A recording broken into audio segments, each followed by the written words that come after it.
आप 2040 तक जिंदा रहने की कोशिश करें, नहीं तो आप उस घटनाओं को नहीं देख पाएंगे जो भविष्य में स्पेस में होने वाली है। दरअसल 2029 में एक एपोफिस नामक एस्टेरॉइड पृथ्वी के बिल्कुल नजदीक से गुजरेगा और इसकी पृथ्वी से टकराने की संभावना 2.7% है, क्योंकि पृथ्वी से इस एस्टेरॉइड की दूरी सिर्फ 31,860 किलोमीटर होगी। लेकिन इससे पहले 2027 में एक ऐसा सूर्य ग्रहण होगा जिसे पिछले 10,000 वर्षों में कभी नहीं देखा गया, क्योंकि ये 6 मिनट 22 सेकंड का होगा, जो कि बहुत लंबा समय है। और 2040 में लगभग 432 वर्ष बाद मंगल, बुध, बृहस्पति, शनि और शुक्र सभी ग्रह एक साथ एक ही रेखा में आ जाएंगे, जिसे बिना किसी टेलीस्कोप से भी देखा जा सकता है, अगर उस वक्त एटमॉस्फेरिक पोल्यूशन कम हुआ तो। लेकिन आप 2034 में होने वाली उल्का पिंडों की बरसात को खुली आंखों से देख पाएंगे।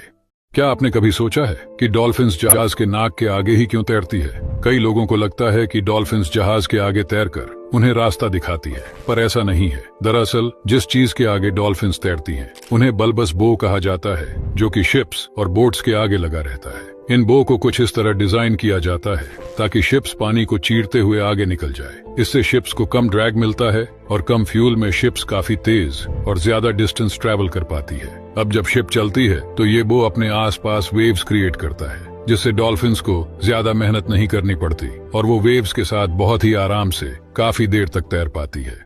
ये एक ऐसा गुब्बारा है जो आपको स्पेस में रख सकता है, चांद पर बसा सकता है। दरअसल ये इन्फ्लेटेबल स्पेस स्टेशन है जिसे सियरा स्पेस ने बनाया है, और इसे बनाने का कारण ये है कि ISS बहुत ज्यादा पुराना हो गया है और कुछ समय बाद उसे पॉइंट नीमो में फेंक देंगे। इसके बाद नया वाला स्पेस स्टेशन चाहिए और वो इसी गुब्बारे से बनाया जाएगा। अब आप सोच रहे होंगे कि ये गुब्बारा तो स्पेस में आसानी से फट जाएगा, लेकिन असल में ये आज के ISS से भी ज्यादा स्ट्रांग होने वाला है, क्योंकि इसे बनाने के लिए high strength soft material vector की 3 लेयर लगाई गई है। और इस मटेरियल वेक्टर की खासियत ये है कि इस पर जितना ज्यादा प्रेशर पड़ता है, ये उतना ही ज्यादा हार्ड होता जाता है। और हाल ही में सियरा स्पेस ने 27 फीट डायमीटर के इसके एक रियल लाइफ मॉडल का एक्सपेरिमेंट किया, जिसमें पता चला कि ये स्टील से 5 गुना ज्यादा स्ट्रांग है।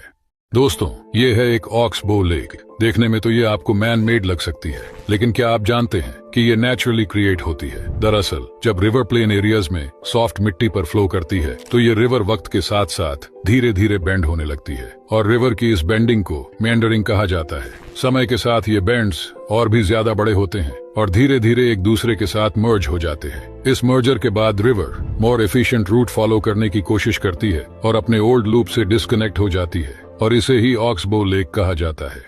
घड़ी में कैद इस आदमी को आपने कभी न कभी जरूर सोशल मीडिया पर देखा होगा, जो कि पूरे दिन घड़ी की सुई बनाता है, फिर मिटाता है और फिर बनाता है। और ऐसा ये दिन के 1440 मिनट तक लगातार करता है, लेकिन फिर भी थकता नहीं, क्योंकि ये असली आदमी नहीं बल्कि एक रिकॉर्डेड वीडियो है, जिसे बनाने के लिए पहले इस आदमी से हकीकत में 12 घंटे तक लगातार एक मिनट को पेंट करवाया गया और फिर उसके वीडियो को लूप में दिखाकर लोगों को पागल बनाया जाता है।